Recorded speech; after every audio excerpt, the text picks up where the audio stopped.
which is JJ McCarthy is the guy that they really, really want. I mean, they think he's going to be the franchise quarterback, so might as well learn under a Super Bowl winning quarterback. Why not? The script Two-time literally. MVP. You cannot write a better script. He resented Favre so much for having to sit under him for like 4 or 5 years. Now he has to be the one to train up not only his replacement in Green Bay, but also his replacement in Minnesota. I love it. Let him do it. Let the script writers. Great storyline. I just wrote the script right there. Yo, pay. NFL, listen, man. G Mike, script writer next year, man. I just need to slide you some money so that maybe you can give the Bucs a few Super Bowls in that script, Gotcha. Yeah, man, that'd be one hell of a storyline, man. That'd be one hell of a storyline. Yeah, so we're that's got to be it for all the. I don't know if we can get any more coaching news in here because we've just had 3 coaches in the matter of a day and a half all get hired in here, and there's obviously more. And as soon as the offseason's over, we'll jump back into that coaching carousel. The Colts have hired a new defensive coordinator. There's been a bunch of different positions, and who the hell knows whoever the Cowboys are going to get. So we definitely got some stuff to come back for on that one.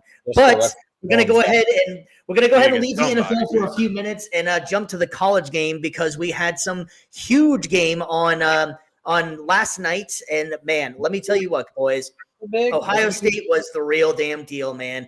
That if you did not get a chance to see it last night, the Ohio State Buckeyes took home the championship over number 7 Notre Dame. Man, they had some big plays in this game. Notre Dame, we all kind of thought was overmatched, but they actually came out and fought pretty hard, starting up the drive with a touchdown right off the bat, And any guys impressed with that, or especially with Ohio State's defense? Were you guys impressed with them coming out right away? Dude, that opening drive was amazing. The opening drive was amazing. It's just that they did the same play. So it was like, okay, you know what? We're going to adjust, and you're not going to do that anymore. And that's what happened. Yep. It's beautiful to watch, though. Also, too, for anybody that's like a fan of just some of that old school running the football kind of game, like you had to be impressed, really, like with the performance of. We were talking about it before the game, Quinshon Judkins. I think we got that right, guys? I think that's right. Yeah, that's good. Yeah, he went in for 2 rushing touchdowns and 1 receiving touchdown, man. Yeah, MVP of the game by far, and 9 yards of carry too. Dude was basically guaranteeing a first down with every rush. Like that's insane. That's unheard of. Dude, they were going crazy, man. And then everybody, even us, we're praising the Notre Dame defense. Yep. And it was nowhere to be found. OSU scored 21 points in the second quarter, 10 in the third. Yep. Obviously, a field goal at the end because they were just killing the time. But, bro, 21 points in one quarter, and then you got 3 players rushing for more than 49 yards, 12 plus carries. And the QB was doing great work with 17 completions out of 21 attempts, 231 yards and 2 TDs. Wow. Notre Dame, the only person that was actually doing work was the QB. Yeah, Riley Leonard impressed. I thought Riley Leonard had a pretty good game. Yeah, dude. Obviously, the receivers were doing work too because he was throwing to them. But if it wasn't for the quarterback, their rushing game was non-existent. Between 3 running backs, they only had 17 yards. Yep. Bro, you're not going to win a national championship game like that. Yep. Well, and we talked about that too with our preview as well. Like, the secret to Ohio State's success was to pound the rock. Notre Dame, they had a very hot secondary that was shutting down opponents, but they mostly stuck to the ground, and they were able to really bite off huge chunks of yards. And then by the time you got the secondary coming up in the box, playing it close, that's when you're able to cook them over the top. And that's what they did. And they were methodical. They were efficient. They literally they were able to make the most out of the attempts they had. And now just one little critique was just Howard. He had over 50 rushing yards, sure, but on 16 carries, I would have tried to feed Judkins of the ball a little bit more. But again, he's rattling off 9 yards of carry. I'm not going to complain about that. You got the natty. You got the dub. Great game. But wasn't 4 of those carries like scrambles, like not designed QB runs? True. Yeah, and that is kind of how that's the one unfortunate thing. Like, they a lot of times will just count that one as a run. So, but again, that's nitpicking. Ohio State had a great game. Play calling executed to perfection just about. So they did everything they needed to do on offense to get the dub, and happy to see it. So I did want to ask you guys a question about this one. I mean, Ohio State pretty much dominated most of the game. They made it the score doesn't actually tell how the game actually was. I think that it was Ohio State pretty much the entire way. Now, so the big storyline coming out now, and it's been all over ESPN and all these places and stuff. Has the Big Ten taken over as the king of college football over the SEC? The SEC has been dominant for God knows how long now. All right, you guys' honest opinion now. BC, you can go first with this one. Has the Big Ten become the king of the castle when it comes to college football? King of the castle. King of the castle. You seen Borat? Yeah. I was even thinking about that. I haven't seen that one in a hot minute. I need to see that one again. Based on the last 2 seasons, it's hard to dispute it. Again, we're still kind of in the infancy stages of, if you want to call it, the reign of the Big Ten. So I'd still like to see at least one more year where you have a Big Ten school, reign supreme with the college champ or the national championship. But it's looking like it. It really is. Like, we're seeing a lot of these big time schools in the SEC, like Alabama. They have fallen off. They fell to Michigan. Speaking of, in the ReliaQuest Bowl. So that all the big favorites that we're seeing out of the SEC have kind of really fallen off. Even Georgia, who won it before, they were the last SEC team to win the national championship. They, in recent years, have not looked as dominant as we thought they were going to be. I thought this was going to be a team that was going to be the new Bama, winning the championships, like winning at least half of the natties for the next 10 years. And I think, honestly, they'd be lucky if they got one more in the next 10 years. They've looked very vulnerable. They've looked like they could choke, and people could say, oh, well, that's just how tough the SEC is. It's like, okay, but on the big stage in the college football playoffs, you guys are blowing it. So, QB too. Yeah, that too. No excuses, but true. Well, I mean, it's the same thing with FSU a few years ago too. But yeah, point still stands. Michigan, Ohio State. Imagine that last 2 national championships with that rivalry right there. They've started a stranglehold, and now ball's in the SEC's court. It's your time to either break that and show everybody next year you're still top dogs, or you're gonna fade into obscurity. Mike, what's your thoughts, man? You think the Big Ten is the king, or what?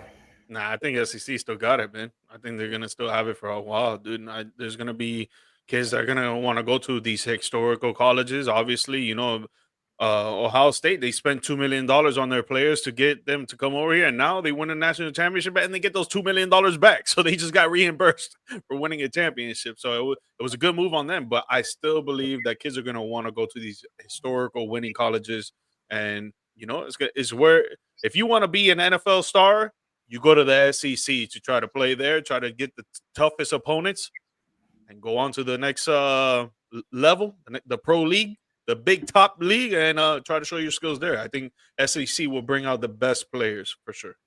I think Arch Manning is going to be football. When it comes to football, I think Arch Manning is going to be the real big determining factor on where the SEC goes, because everyone's lauding Texas as like they got next, and I think they're going to go, and the SEC is going to go as far. Which is funny that's all. If you turn on any talking head show for the last day and a half since this game got over, it's praise the Big Ten, Big Ten, Big Ten. Well, you know who the 2 teams they're expected to go back to the national championship next year? Texas and Ohio State. So the SEC is still in the same spot. So those are the 2 teams that are expected to be back. So like really all this nonsense about how the Big Ten has just taken over the SEC, let's pump the brakes a little bit here. The SEC has been dominant for so long. Big Ten have some amazing teams. Don't get me wrong. Ohio State this year and Ohio State next year, because a lot of those guys are coming back, are a damn good team. And there's no disrespect to Ohio State. And there's nothing saying that they're not. But the SEC is still the king, I believe. You just put out so many big players. Now, Michigan last year, whenever they won, they did put out a huge amount of NFL players. Michigan did a great job with that team. But having said that, though, the pure dominance that the SEC's had for so long, you can't just go away because they haven't won it 2 years in a row. I mean, let's face it, they were playing Texas in the game before the City Pro game to go to this game to go to the championship. So it would have been another SEC team back in the championship. So I think that you need to pump. Everybody needs to pump the brakes a little bit on the fact of like the SEC is kind of just falling off. Let them know. Yeah, if Texas and Ohio State do make the national championship next year, though, again, anything can happen. And let's say Ohio State, though, once again wins. are you ready to crown Big Ten? Or are you going to say, well, SEC was still in the title game? So well, that's. I'll tell you, I'll kind of rebuttal it then in saying that besides, let's go Michigan, Ohio State. Well, I guess what I'm getting at is that the Big Ten, the other hard part about this whole thing here, is conference realignment. And that's what makes this whole conversation kind of silly because you've added Oregon, you've added USC. It's always been Ohio State, Michigan. They've always been the top dogs. No one's scared of Indiana. Michigan State has had a couple runs, but nothing to get all excited about. Iowa is pretty much the same school every year. They pump out nine tight ends. That's about it. Like it's been the same for a while now. That the Big Ten has been this school or whatever. So I think that's where the hard part comes in is the conference realignment. You've added Oregon, who was a Pac-12 school for years and years. They just got added in there, but now they're getting the credit for them coming over. Same thing with the SEC. I guess you could say with Texas. Texas was Big 12 for years, and now they're SEC. That was like SEC's like last hope. But having said that, there easily could have been 4 SEC teams in this championship game.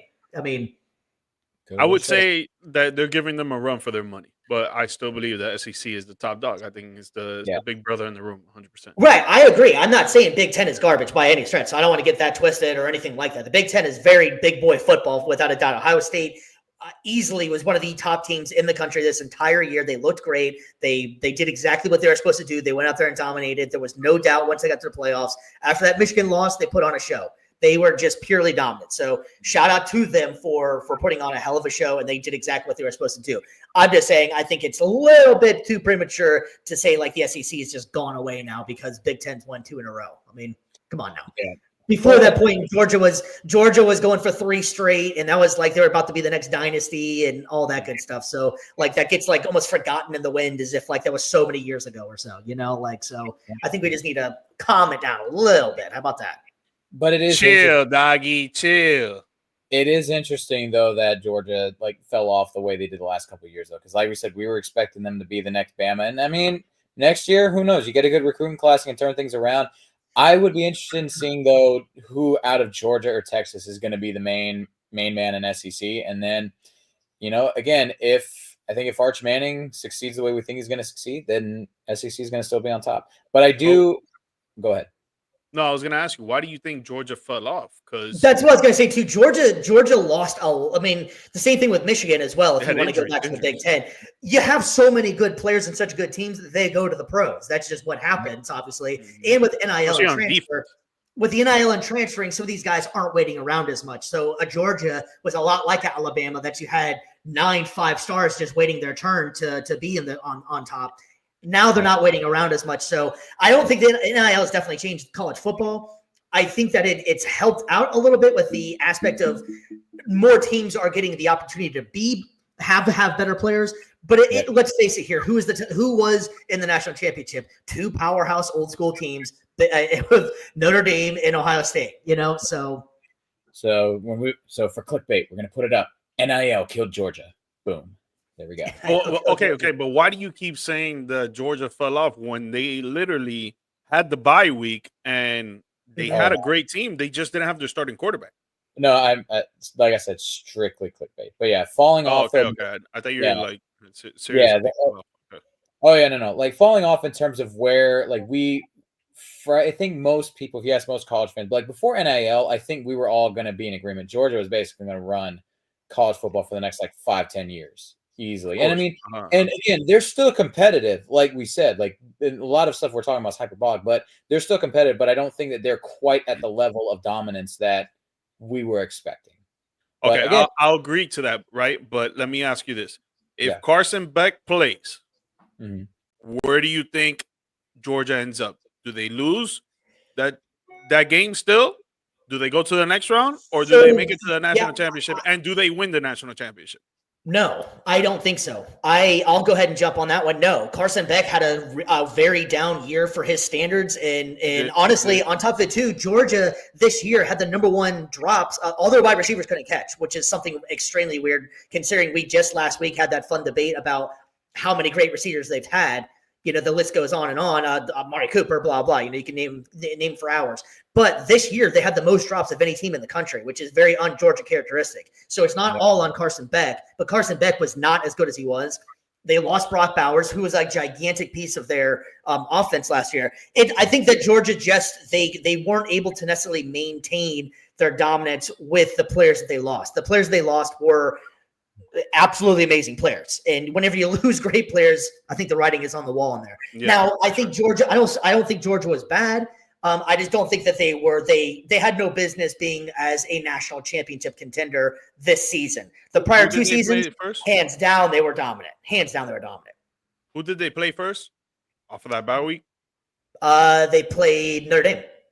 Notre Dame. Okay, so I believe, right? Yeah, they played Notre Dame bye week because that was the game that was delayed because of the tragedy that happened in New Orleans. So even with Carson, yeah, true. Even with Carson back there, you think Georgia loses to Notre Dame? Yeah, actually, this year it would be a hard bet. I would take the bet though because I think that for the money line, I think Notre Dame would probably be the underdog in that one because of Georgia's dominance. But yeah, I would think that Georgia would still lose in that game. I mean, I was bringing it up before a couple of weeks ago with Florida as well. I mean, the games that they almost lost. They almost lost to Florida, who nobody was scared of until the end of the year last year. Like they did lose to Vanderbilt. They just were not the same Georgia team that they've been. I'm sure they'll be back. Probably, I think Gunnar Stockton looks like he's going to be a pretty good quarterback. He's a pretty stocky dude. Looks like he got some wheels to him. So I think Georgia's going to be okay, and they'll be right back in the thick of things in no time. Maybe a year, maybe 2 years or so. I just was thinking that it was a little bit. It's just a little bit too premature for me to say that the SEC is like falling off the wagon or something like that, and the Big Ten is going to run away with everything now. Yeah, okay. But they're coming for him. They got him in their sights. Yeah. All right. So we'll close up the college football season in here. I just want to get you guys' opinion on this. What did you guys think of the playoff championship? Did you like the 12 team? Do you have any? I know we said we were going to come back to this once we were done. We are done now. Do you guys have any pros, cons? Give me a pro, give me a con. You might. Pro, it makes the college football player longer for sure. I think that's good, and it gives opportunity for teams that have had winning records over the last few years to actually get into the playoffs and try to show their dominance. I think that's pretty dope. The con, I think the way that they set it up with the last few teams, like teams 10, 11, 12, I think that should be different. I don't think it should be the top 3 teams in the powerhouse conferences. No, I think it should be whichever team has the best record, the most points, and which has beaten, if they have a tiebreaker, have beaten each other. I think those teams should make it. I don't think it should be like how Arizona State made it. And it wasn't Alabama, right? Or Alabama was 12? Arizona State was 12. Yeah. Arizona State was 12 or Ohio State? No, Ohio State was 8. Yeah. Okay. There was 2 last teams that made it because of their conference. Clemson. And Clemson, that's right. It was the ACC, right? Yeah, they should have been there, right? But that's kind of things that you gotta work with. But all in all, overall, I think that the college football playoff, increasing it to 12 teams, I think it was great for TV. Honestly, great for views, great for college football. Oh yeah. I'm pretty much in the same boat with George. Like I like expanding into the teams because again, you get some of these Cinderella teams that do make a good run. I think this would have been great for a team like UCF all those years ago or FSU just to see give them a shot. And then I think this also will avoid situations like where you get the real national champions posted on their thing and they can acclaim national championship. Like this helps eliminate a lot of that. Though again, seeding is an issue, which like we said, Clemson gets in because of what conference they're in. Army gets neglected. It's like, Army was one of the best stories of the year. Even if they would have gotten beat in the first round, still give them that opportunity. They won their conference, they earned it. And I think to be in the college football playoffs, you should at the very least appear in your conference championship game. You should at least appear in the conference championship game or just win it outright. Because if you didn't even do all the work to get to the final game of the season, then you should not be in the playoffs at all. I don't care what the at-large, I don't care what conferences say. I mean, that would alleviate Notre Dame then, because they don't have to do that. That was one of the things I was frustrated about is that they're still getting the credit of the independent. You know, that's. But that's what was their record? What was their record? Exactly. They lost one game, I believe, and there was, but They it did. deserve to be there. You're peeling hairs here because it was. If you go by any of the major schools, it was the worst loss of the year. Yeah. They lost to Northern Illinois. So I mean, if you're gonna, you know, I guess if I would go like a Everybody pro has a and bad con, game though. You can't. if Base I would it give a off pro that. and a You gotta have a con, good season. You know, it's a Go ahead, whole Wesley. season. It's not just one game until the playoffs. Obviously, the playoffs is different. Yeah, so if I would give a pro, I liked the idea of that. The how, like you were kind of saying as well, it's almost kind of a little bit more like the NFL where you know. Thanks for checking in. Yeah, so I kind of like it. It was a little bit more like the NFL to where, you know, you can still consider. I'm just throwing a team out there, the Chiefs. With you're able to lose one or two games and still be legitimately a great team, you know, until you get to the playoffs, and that's when it actually matters. So I like that aspect of it, that it does kind of take away a little bit that every week matters, but I do like the fact of Ohio State is a perfect example. They had a stinker of a game against Michigan, but yet they still were one of the absolute best teams in the country. So they got their redemption story and they ran through the playoffs like nobody's business. A con I would have to say would be kind of like what we were saying with the seedings. I think that I've mentioned this before. I just think that they need to establish what conferences are getting automatic buys and how they get the buys in there. I think that needs to be an established fact of which teams are actually the teams are going to matter with. I mean, honestly, for the buys, just give you if we're going to be this hung up on like the Power Four conferences, just say Power Four champions get a buy, and I think that's something. Well, technically, that's kind of what they did, but then they also gave a Boise State a buy, which Boise State should have no business getting a buy, and they're not even in a considered Power 5, Power 6. I'm not even sure what power they have, but they and the other thing, here's one thing that I'm glad I thought about that too. The one last thing I was thinking that was a con about this whole thing was the bye situation. So the team that was the at-large team that got in, they got to host a playoff game. The team that was the one that got the automatic bye, they don't get to host a playoff game. They have to go to a neutral site. That makes no sense. Yeah. Why not reward the team that got the bye for giving them a home game if you give the team that didn't make the bye an extra home game? Yeah, that is one thing I didn't like, where we're playing all these games, the quarterfinals or the the quarterfinals were all at neutral sites. Yes, the semifinals should be at, because that was the one thing I did like about the old format with the college football playoff was that, you know, you get the 4 teams and they would play the Rose Bowl, Cotton Bowl, and then the Sugar Bowl for the national championship. I like that, but then make the rest of it the quarterfinals and then the first round, make those your home field advantage ones. I think that's the whole point of being a higher seed, is that you get to host the game.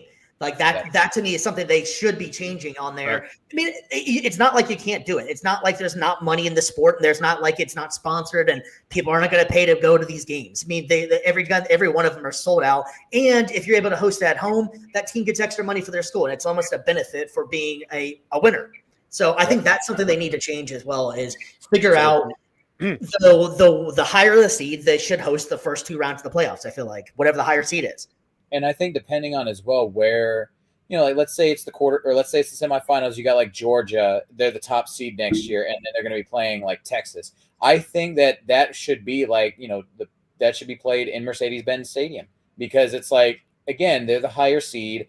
Yeah, it's not played at Georgia's home stadium, but it's still in Georgia. They earn that right. If it's the semifinals, sure, I could buy into that. Fine, if you want to go that route. But I just think like the first 2 rounds, what's the point of getting?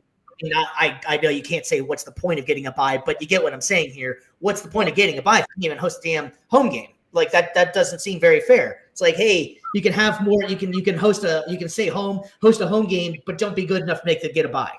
I don't know. I don't like it. I think that was kind of a silly way to do that. Yep. All right, playoff committee, you hearing us? That is playoff games at home. We need to adjust the seating and make Notre Dame play in a conference.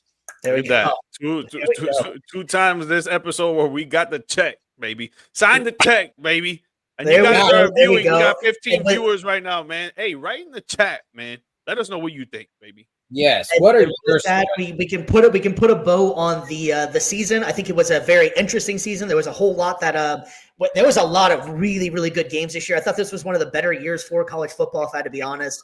There was a lot of upset games. Erico, the Notre Dame game where they lost. Army was a great story. There was a lot of good stories in college football this year. Miami made a slight resurgence, and then they kind of fell off in the end. But there was a lot of good they can build on from here on out. Beat both of your teams. All right, well, put your pens and papers down because we are leaving the college campus and we are heading to the pros. Man, we had some exciting games the last couple days in the NFL, man. We'll start in the NFC. How about that one? What do you guys want to start in the NFC or AFC? How about that? Which side do you guys want to start with? Whatever you want, man. I get it. All right, so we'll recap. We're not going to spend a bunch of time on the divisional rounds because I'm sure everybody's heard all this ad nauseum. But we want to go ahead and make sure we go back over it, give our thoughts on this one as well. So we'll go ahead and start with the Eagles and the Rams. The Eagles came home with the victory at 28-22.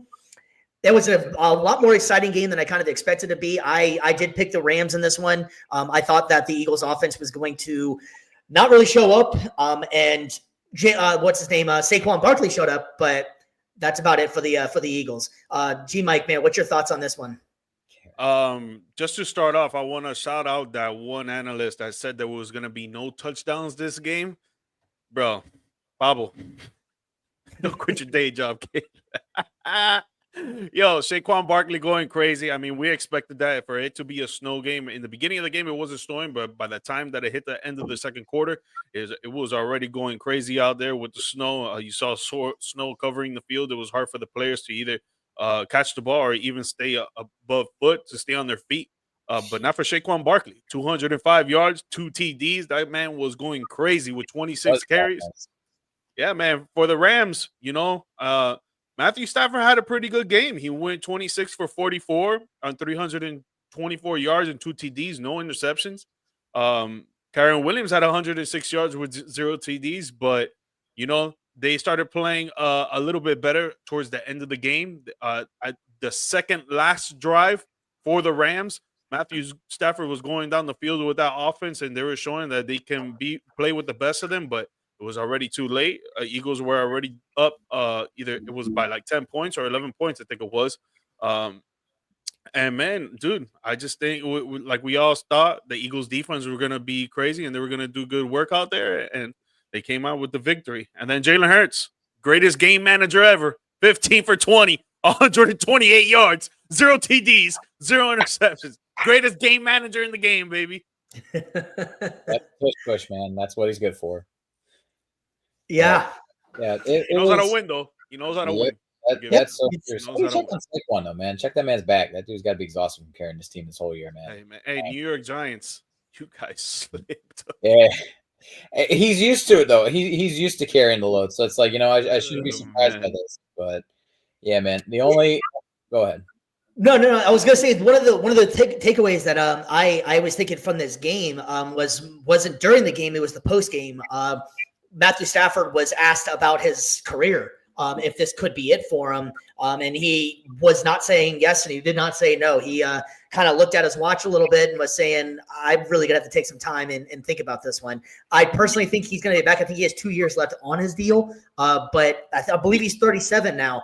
The kid, he can still play. He still looks great out there, but I don't know, man. I don't know if he's going to end up coming back after this one. It was a tough loss for him, and the Rams, I think, had a chance to win it, and they just it just didn't work out. And I would love to see if this is it for Stafford. I would love to see him at least get one more ring. Just the amount of passing yards and highlight plays and just clutch moments that dude played on. And it was a shame that he was on Detroit for so long and had so many bad losing seasons. And, he's always just been a favorite of mine, even though he is a Georgia guy and I'm a Florida guy. But I love Matthew Stafford, man. I think he's one of the greats. And I kind of feel like he gets oftentimes forgot about whenever you bring up great quarterbacks. You always got Brady, Manning, Rodgers. Stafford doesn't get brought up too much in that conversation, but always gets kind of forgotten about, man. Like he's probably number 4 or 5 behind those guys. You know what I'm saying? Like he's up there in yardage and every category. So I think Matthew Stafford deserves a lot of credit if this is it for him. Yeah, and it is a shame that he couldn't. It's a shame he's not on these Detroit teams now because that would be an amazing story if he could lead this. Honestly, the storybook ending would be go back to Detroit for after your contract's up with LA, one more season, win it with the Lions. Obviously, that's not going to happen. I think Jared Goff out of there. Yeah, that ain't gonna happen. But also, too, I remember seeing like an article or something like that where it said like his wife also like does not want to go back to Detroit as far as like to like see them play there. So it's like, dang. So forget about the homecoming story. LA, Detroit, LA, They Detroit. love about LA. Brought Yeah, it I up. mean, I wonder where I would want to go. Come on, dude. The weather.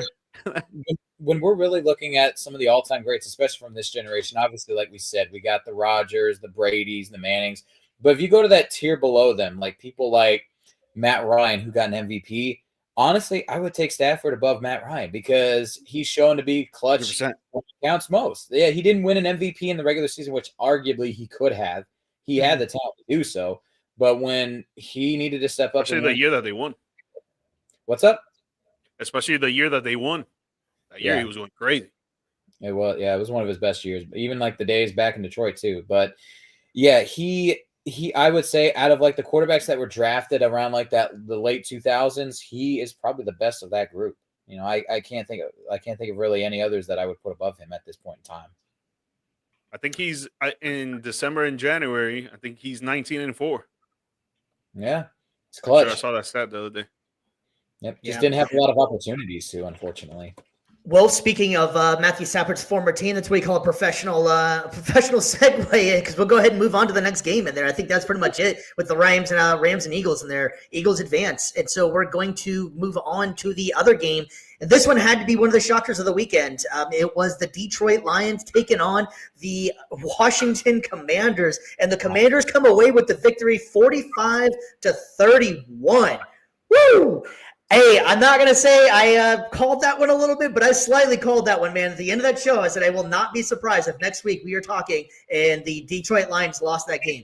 Man, what a week for Jared Goff to just have like the worst stinker of a damn game that he's probably ever had in his career. The guy it just looked awful out there. Real quick. You think he got a concussion? He got a concussion on that interception? That hit was hard. It looked like he got a concussion. I'm not gonna lie. It looked like he got a concussion. That didn't get a flag, but like what we're gonna if that was Patrick Mahomes, that guy would have been. He would have been thrown out of the league. Third. Like, well, they threw a flag for when the two Texans players hit each other in the head, barely tapped Mahomes. Like, come on, man. Yeah, we'll definitely probably get into that one. I didn't want to even get into that just because it's a nauseating thing. But you're completely right. It is definitely a conversation we probably do need to have. So about this Lions team, this Lions game, I think this one was. I feel really bad for Detroit because it is such a Detroit way to lose too. Like they were great. They set the franchise record, I believe, for wins. And then whenever it actually came down to it, now I do not blame Detroit per se and say like besides Goff just having a bad game. They were so banged up on defense. They were so. I think at the end of the season, it was 14 to 15 players on IR. That is insane. And to still be one of the number one seed or one of the number one top seeds in the league, man, I feel bad for Detroit, man. That seemed like the year to be able to do it. The year before, they were just right there, and everybody's like, next year, it's definitely going to be Detroit. Definitely going to be Detroit. And unfortunately for them, Detroit happened. Detroit got Detroited. Well, and then also to add insult to injury, you lose your offensive coordinator in the same week, like that. Yep. And most likely your DC coordinator. too. Exactly. Like I feel so bad for them. Like, and that honestly, when we got bounced, I was like, all right, I want Detroit to win it all because like that city deserves it with all the crap that they have been through with Tigers and the Pistons. It's like Lions finally got something going good for them, and then this happens. Like. It sucks. It really does. And you know, like I always allude to on the show, the commies move on. The Red Scare is real. Like, oh my gosh, like they're about to take over NFC Championship game right here, man. It's gosh darn commies right there. Bro, shout out to Jaden Daniels though, bro. And he does not look like a rookie out there. That guy looks like a 10-year veteran, bro, and looking like a rookie with his legs as well. Oh, 16 carries, 51 yards. He threw for 31 attempts on 22 completions, 299 yards, 2 TDs, 0 interceptions. While on the other side, Jared Goff, 313 with 1 TD and 3 interceptions, which is why I kind of think that he did have a concussion, bro. I'm not gonna lie. I think he got a concussion. But, no, it's possible. You need to be an expert to know that. But the rush defense was not there. It was non-existent. Like I said, he had 51 yards, but you got Brian Robertson Jr. with 77 yards and 2 TDs. Yep. I mean, Yeah. dude, man. We're definitely going to end up talking a lot more about the Commanders here in a second. And we just want to go over the last couple of games. If anybody get a chance to check them out and just checking this out for the first time, we'll go ahead and move to the AFC side real quick and get that side done so we can advance on to the next round. You guys already started talking about it. We have the Chiefs and the Texans. The Chiefs come away with the win, 23-14. I don't think it was more of a surprise that the Chiefs were going to win the game. It was more of the talk was the referee calls. So do you guys want to get into this, or are we just going to let everybody else do it first? Dude, there was only 2 bad calls, bro. I'm sorry. Yeah. It was only 2 bad calls. Yes, the refs do try to cheat for the Chiefs. I think a lot of us really know what's going on. But it was 2 bad calls compared to a whole game of football, bro. I don't know, man. Texans, you could have pulled it off. You could have pulled it off. But you didn't because they got a Hall of Fame coach over there. They got a Hall of Fame quarterback over there. And they know how to win on Hall of Fame. Madden difficulty, baby.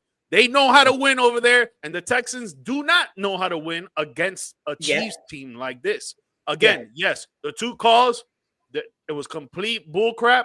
It shouldn't have been there, but you had a whole game to win. There's no excuses, bro. Yeah, and if I had to go on one side of it, I know like it's not the popular side on it. A lot of people are coming after Mahomes on for it. In reality, it is the smarter play to do. He was doing the smarter thing in getting a call. Granted, you don't like to see it. It's a flop. There should possibly maybe come in the NFL like they did in the NBA where they got rid of some of the flops in soccer. But in theory, as a Chiefs fan, you got to be like, hell yeah, that's what we want to see. Get the calls, get those extra yardage because our offense wasn't doing very much, you know. So I don't want it to come down to Mahomes like as if he's a cheater or what have you. But it just does not a good look. I think that's what the problem comes in. It's just a bad look because of they've had so many times it just seems like it's gone in their favor. Yeah. But look, for the flop, right? I think it's the NFL's job to penalize QBs that try to flop when you're going out of bounds, when you're running and someone tries to hit you and you flop. I think the NFL needs to penalize that as well.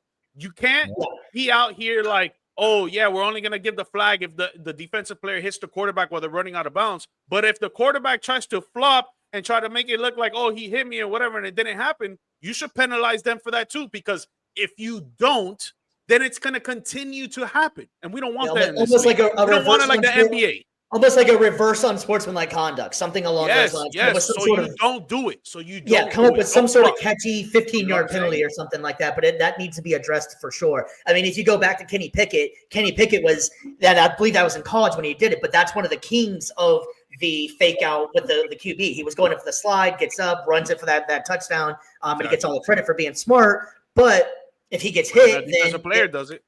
Yeah, exactly. So I think that's something that's a rule change that definitely should happen. And then replay. And then if why do we have replay if they're not going to use it, man? It should be on if it's a blatant call, especially come playoff time. That it needs to be used. If the refs can't necessarily see it, and it's got to be hard being a ref sometimes. These guys are running 20 and 30 miles an hour at times, and it's a bang bang play. You call it like you see it, and if you don't see it, but that's what instant replay is for. So they need to start utilizing a lot more. Yep, I agree. Real quick, BC. I don't know if you're gonna go, but I wanna give the fans the stats, the team stats, because everyone wants to complain about the flags and all this and whatever. Okay, Kareem Fairbairn, the kicker for the Houston Texans, he went 2 for 4 in field goals. That is 6 points missed right there. Okay, Harrison Butker went 3 for 3. He made all the field goals. One reason why they won. Okay, now let's go to kickoff return yards. Right, the Texans only had 67 yards on kickoff returns, while the Kansas City Chiefs had 131. Another reason why they won. Right. Okay. Yep. Well, let's go to defense. Tackles. 53 in total for the Houston Texans only. 53 tackles. The Kansas City Chiefs had 69. Another reason why they won.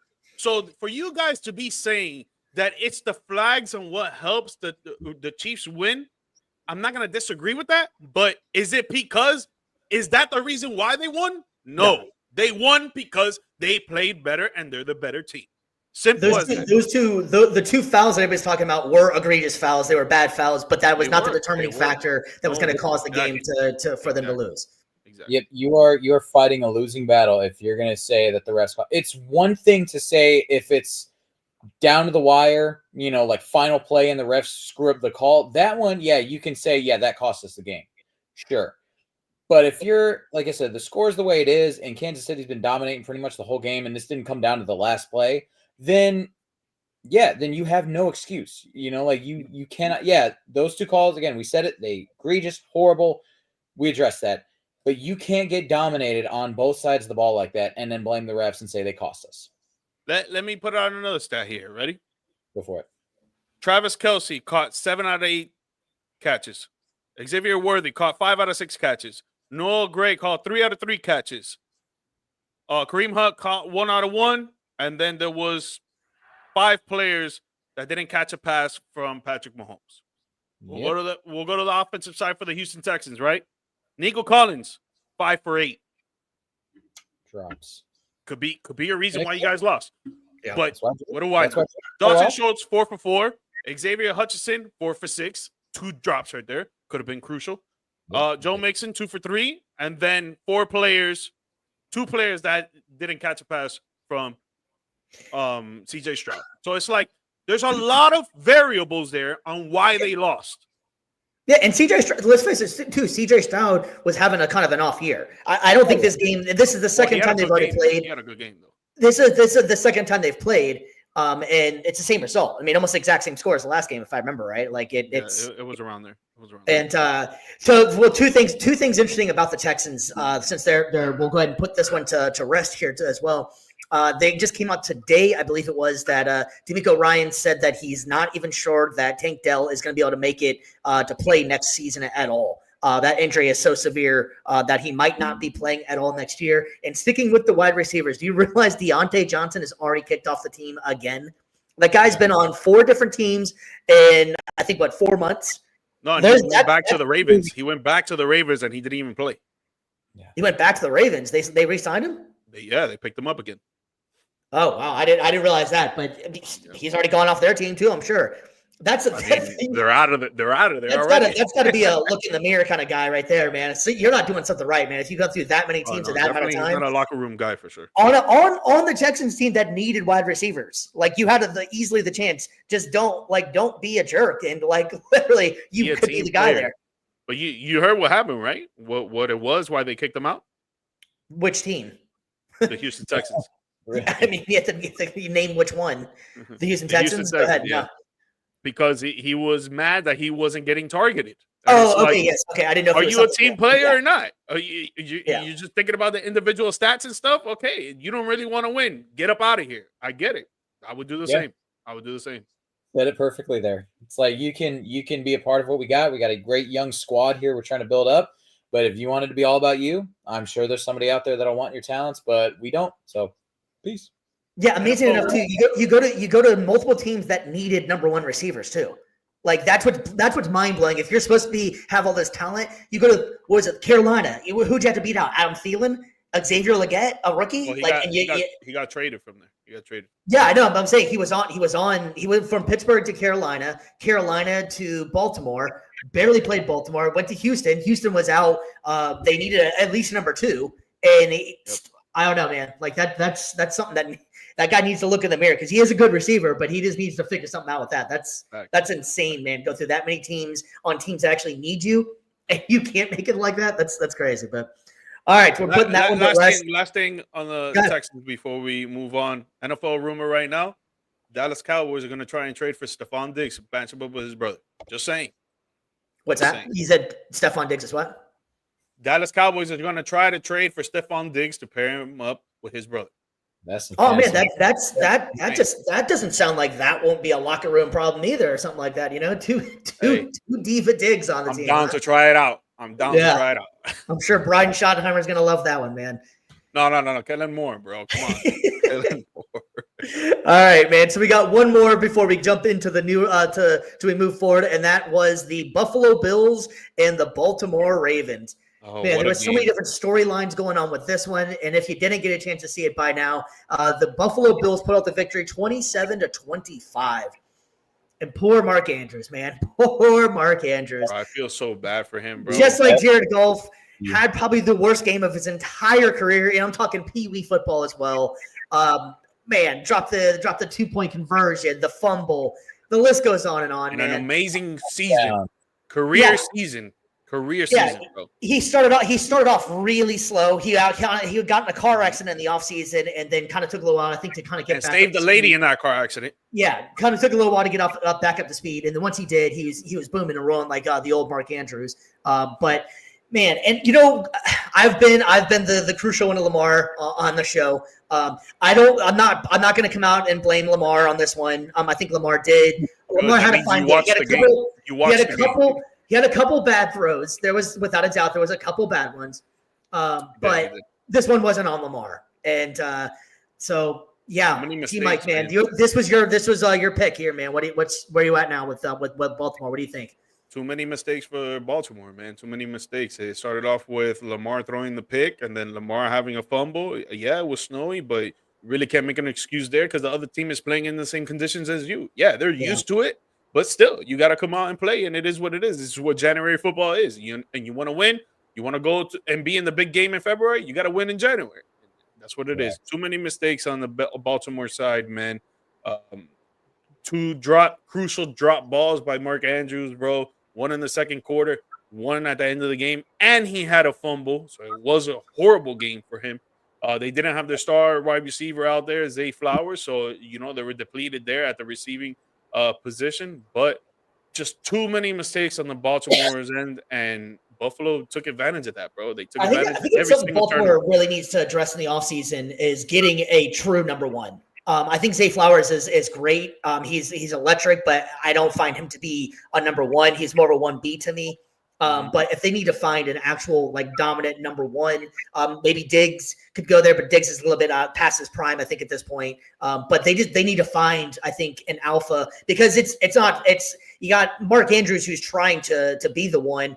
Hell of a player. It worked for Kelsey, but Kelsey's also not trying to do what they're requiring to do. Kelsey is more of a dink and dunk, and he can just make something to work afterwards. But you can't expect Mark Andrews to be your number one. I'm sorry, that's just not going to really work for you.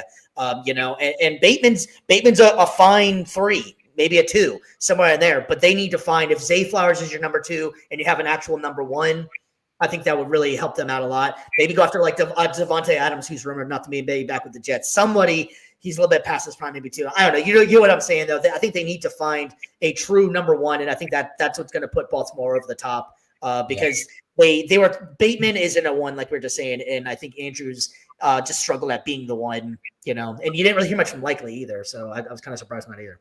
Yeah, I'm surprised, though, too, with this game that they didn't rely on Derrick Henry more. He only had 16 carries, but he was averaging 5 yards a carry. That's pretty much been their game plan all season. And again, we talked about it's a snow game. The passing game is not going to be there as much, and you see why. You don't pass in a snow game as much. Buffalo, they grounded it. They ran it out on the ground for the most part. 2 tutties from Josh Allen, working his way into the end zone there. Again, Derrick Henry already had 1 score on the day. I think that you could have easily given him 10 more carries, and he would have cracked 100 yards, gotten you another touchdown, and that probably would have made the difference for sure.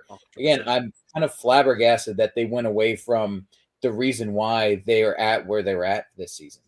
Well, I'm not surprised, really, because it happened last year. They did that same exact thing last year. That was the one thing we said too. Is that one thing we talked about? Just run the damn ball, man. Run the ball. Yeah, that's my question. You got Barkley out here getting literally 26 carries. Like you said, give him 10 more carries. It would be 26 carries. And he was coming on in the third quarter. He probably would have hit 150 yards easily. He was coming on in the third quarter. And that's whenever he could start to see Henry starting to pick up steam was the third. And then worn out. He was going to start running roughshod. And my question is, then I think we could all probably agree the blame is going to go on the OC then Todd Monken, because he's, if I'm not mistaken, he calls the plays on the offense. So it's this has been your second straight year where you're doing the exact same thing. You're not learning from last year. It's how many more chances are you going to get? That's a rough one, because technically I think Lamar has looked the best he's ever looked with Monken being there. So I think it was more of just it wasn't working. And honestly, I think Baltimore did what they had to do to win the game. It's just, Baltimore should have probably won the game. But Buffalo just didn't make the big mistakes, and Baltimore did this game. I mean, Baltimore didn't even punt. If I'm not mistaken, Baltimore didn't even punt in this game. So I mean, like they did what they needed to do. They didn't punt. And like that's impressive in a playoff game. You're not even punting, and you still come up with losing it. Just some stuff happens sometimes, man. Football ask Detroit. They've been doing it for years. But they have 4 turnovers. Yeah, 3 fumbles and 1 interception. Yeah, they were costly. And obviously, you trot down the field that last drive and you try to get it to one of your best receivers, if not probably your best receiver on the team, and he drops the ball. Like, dude, even then, Buffalo had a minute and a half to come down the field and score, which I think they probably would have done. Like Buffalo was playing outstanding. But you gotta catch that, bro. You got to, man. Like, or again, 2-point conversion. Run it with Henry. They could not stop him.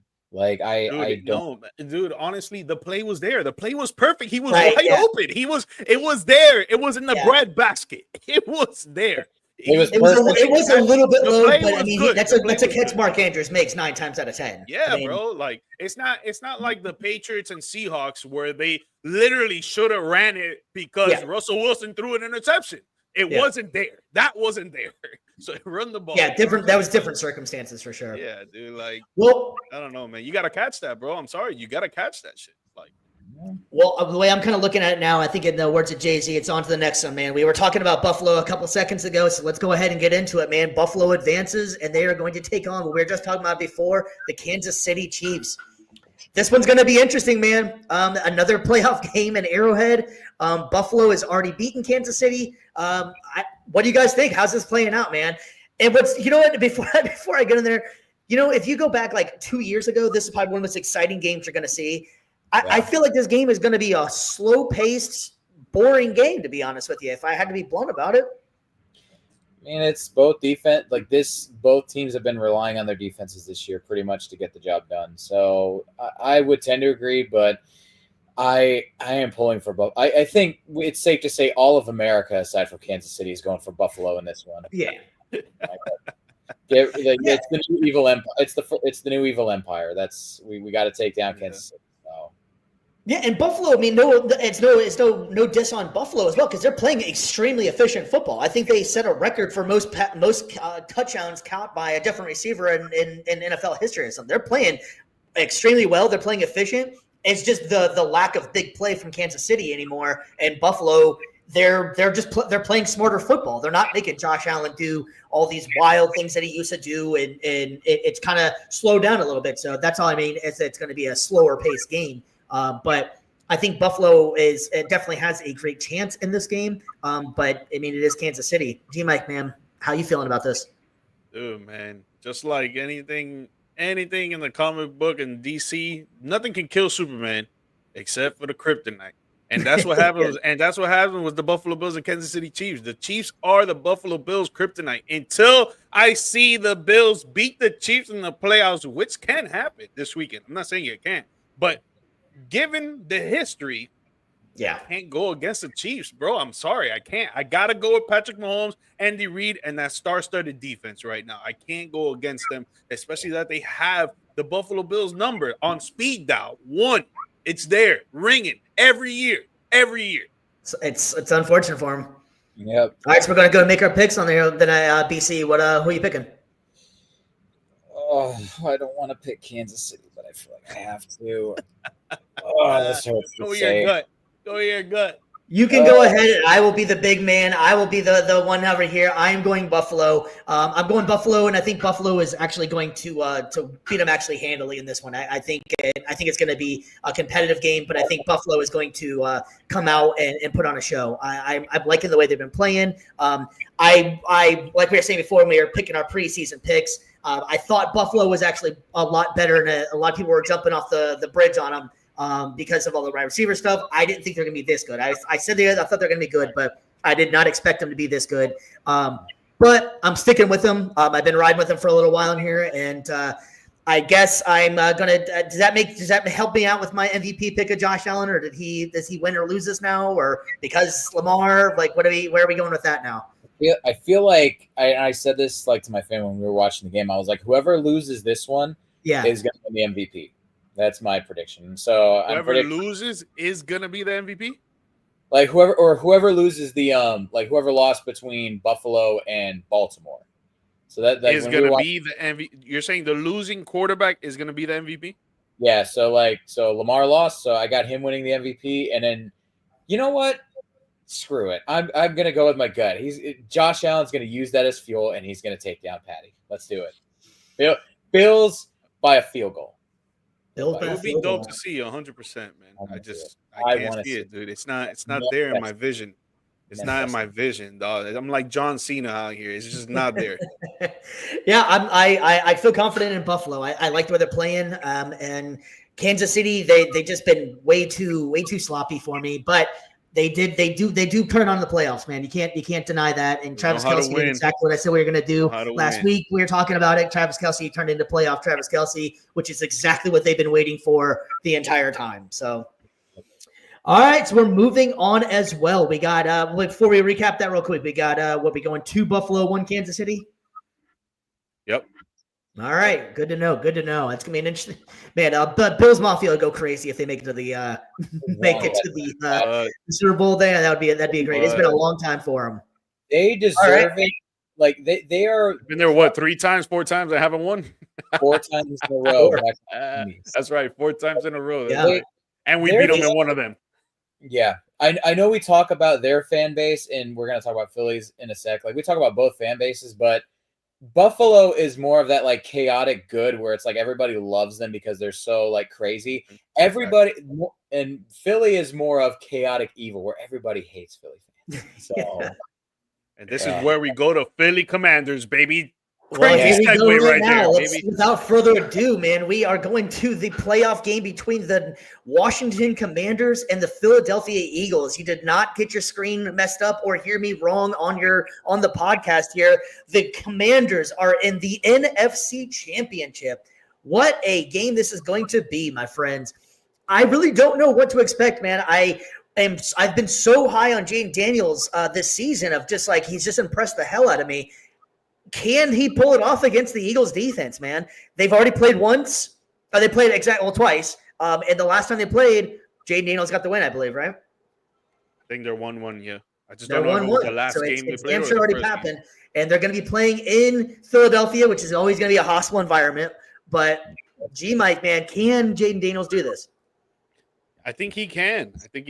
But, dude – that defense for Philly is just too crazy, man. Even though Jayden Daniels has been torching top defenses all year long. So, like I said, I think he can. But can the Commanders stop Saquon Barkley from going crazy? And that's where I think that the Eagles are going to take off, man. That's what they do. They run the ball, they score running the ball, and they win running the ball. And they're going to continue to do that going into the Super Bowl. I don't think the Commanders are going to be able to stop that run offense. I think their run defense is pretty weak. But can Jayden Daniels keep up the score with the Philadelphia Eagles? I think so. I think that he could probably throw some touchdowns, maybe a couple of them, maybe even rush in. But I still think at the end of it, the Eagles will probably take this game with the home field advantage and they'll move on to the Super Bowl to get a rematch with the Kansas City Chiefs. Oof, man. That is juicy, my friend. Mr. BC, man, how you feeling now? What do you think, man? All right, I think for sure it's going to be Jayden Daniels' toughest task. This defense is no joke with Philly, regardless of whether or not we think the head coaching there can lead them to a championship. That defense is still one of the best in the National Football League for a reason. And Washington's biggest kryptonite is Philly's greatest strength, the ground game. So, in terms of preventing the run on Washington's defense. But, I've been analytical for the most part this whole year. It's had its ups, it's had its downs. And, for me, my prediction as far as moving forward, hold on. Whatever the salute is for a sec. I'm going commies in this one, man. We're going with the no. Oh no, he pulled the Elon Musk. Oh boy, man. Yeah, well, honestly, man, I've been riding with Jaden Daniels for quite a while. I think the hardest thing is going to be, like you were saying, BC, is the run game. Saquon this has him written all over it. It's gonna be cold. It's the end of the year. They've been relying on him so much, and Washington has a hard time catching a cold. So they cannot stop the run. They have their defense is what they've been their kryptonite for sure this offseason, which is kind of ironic that Dan Quinn comes over and their offense is lighting it up and their defense has been subpar. But the defense has been playing a hell of a lot better since the playoffs started. So it hasn't been, total doom and gloom for the defense. And that's the thing. Like, are we going to go with the analytic? For me, again, am I going to go with the analytical matchup, or are we going to go with the style of whatever team's the hottest come playoff time? That really is, and the question asked. And Washington's been playing into that so far. They have been underdogs pretty much this entire postseason. They have been white hot, though. They have found ways to win, grind it out on the road every single game. So it's like, you know what? Let's just, for narrative's sake, for storyline's sake, I got Commies winning this one. Yeah, I have to go analytical, man. One of the best rush offenses against one of the worst rush defenses. This is not like Detroit. Detroit does not have the injuries on defense. And Eagles, top 5 defense in the league right now, and probably even all year long. So it's not the same. It's not going to be the same game. And they're not playing in a dome. Yeah. The way I see it, I'm probably just going to be double dipping with the L's this weekend. So it's like, you know what? Why not? Let's just have fun with it. Let's do it. Let's give Bills Mafia a chance to win it all, and let's keep Philly's toxic fan base out. Anybody's watching from Philly, you want to come at me? And that's the Super Bowl America wants, baby. That's the Super Bowl America wants. The commies versus the Billies. Dang it. That's what we want. The Billies and the commies. All right, so let's play. Before we jump into our debate real quick, and I'm gonna go ahead and make my pick, I guess, with this one. I think this is where it kind of stops for Jaden Daniels. I'm gonna go Philadelphia, make it to the Super Bowl, and I think it's only because Saquon Barkley is gonna go run wild. I want to see the Commanders go out of the two of those teams. I really like how Jaden Daniels, his poise, everything he's doing on the field. It would be awesome to see. I'm gonna take the Eagles, and that defense is just nasty. But all right, I want to play a game with you real quick, you guys. Out of the four starting quarterbacks that's left in the postseason right now, who am I?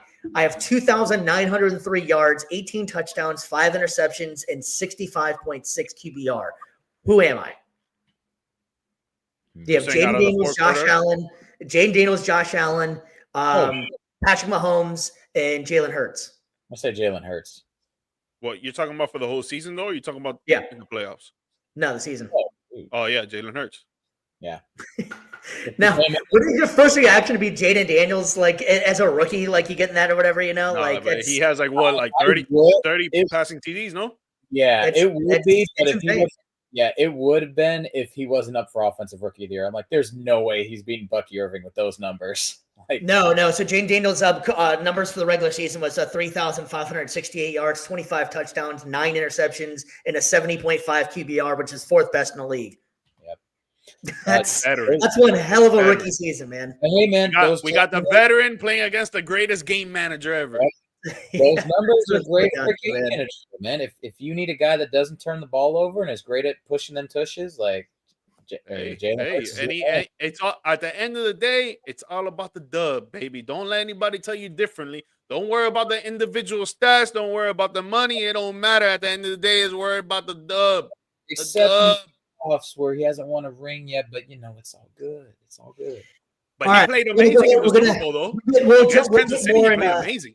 He had 300 yards and 3 TDs. And he did. I think he had 4 in total. He did. I just love throwing shade. So it's Philly. I got to. I can't stand them. It's F that the old birds, man. F the birds. Yeah, we definitely got a lot more Super Bowl talk. We'll get into that next week. Obviously, after these games are done, and we know it's actually going to be there, we'll go ahead and break some more stuff down with that one. And of course, you'll hear about the Super Bowl ad nauseum for the next 2 to 3 weeks. So Get ready for that. So we're going to go ahead and close out our show with one more segment that we got, and it is our this week's Down Bad debate. And this one is going to be fun because it is some old school wide receivers in here. And for those who can't see this on the screen, I'll go ahead and break it down for you. One's got to go. You got Minnesota Vikings Randy Moss. You got Larry Fitzgerald, Calvin Johnson, and Terrell Owens. Good luck to whoever wants to go first on this one, and looks like it's you, BC. Oh, I'll go first. That's the liberty of being the host, man. I can't go first. That's all right. Cool. I think I went. Oh wait, no, I went first last time. That's why I was able to get. Yeah. I'll go first. Okay. This one. Okay. You're such a gentleman. So, Gentleman Mike. That's what the G stands for.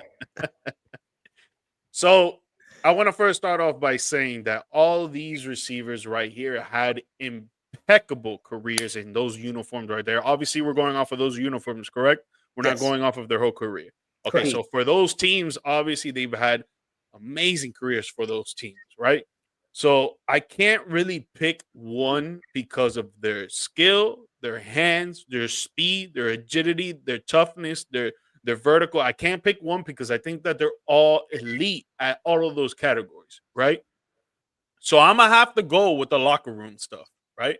So I got to take T.O. out of there because I feel like he was crazy drama queen in the locker room. Yep. And he was starting up stuff that shouldn't have been started when he could have kept his mouth shut because he jumped on different teams. Obviously, we're sticking with the 49ers uniform right now, but I'm pretty sure that's where it started from. And he was jumping from team to team to team to team, not because of his skill, because of his locker room sake. So I would take out T.O. because, again, everyone on this board, all these four receivers have great skill. So I have to go off based of their locker room ethnicity, we would say. Yeah. Locker room. I don't know if that's the right word or not. It wasn't the right word. Urban Dictionary tomorrow. Oh man, that's enough to get you blocked. All right, BC, you want to go next, or you want me to go, man? I mean, I would agree 100% with G Mike on that one. To again, we are nitpicking at the absolute highest degree. These guys are all bona fide Hall of Famers, first ballot level talent. Like, I'm not gonna take that away from them. I will add, I will say each of them brings something different as well that they were most known for in the game. Obviously, with Calvin Johnson, you've just got the sheer size that you just were terrified to go up against. You could not find anybody that could match up against him. Larry Fitzgerald, best hands in terms of like you need like a third down catch. He's going to get it for you, and nobody's knocking that out. Randy Moss, you need the best contested catch / like red zone threat. He's your guy for sure. And then T.O., he's going to yak it up. He's great with yards after catch. Like that was his good thing. Yeah, he was insanely strong. So I will say for me, if I'm like building a trio, I like having Larry Fitzgerald being that third down safety blanket. I like Randy Moss being the guy that if I need to do a jump ball in the end zone, he's going to grab it. And then Calvin Johnson, the sheer size over the middle. If I need like a big catch like that, he's going to be able to get it. He's going to be a matchup nightmare. T.O., his yards after catch and strength is just something for me that I feel like I can get a little bit of both from everybody else. So it's like I feel like I'm the locker room toxicity outweighs what he brings onto the field in comparison to the other three. Yeah. This one is definitely difficult. We can do three. What's that? Are we gonna all pick the same guy first time? What? Who you picking, Steve? No, I don't think so. No, I'm going Randy Moss. Randy Moss would for me would be the one to go. What? And the reason I'm saying Randy Moss is because you kind of broke it down. Larry Fitzgerald had sure hands.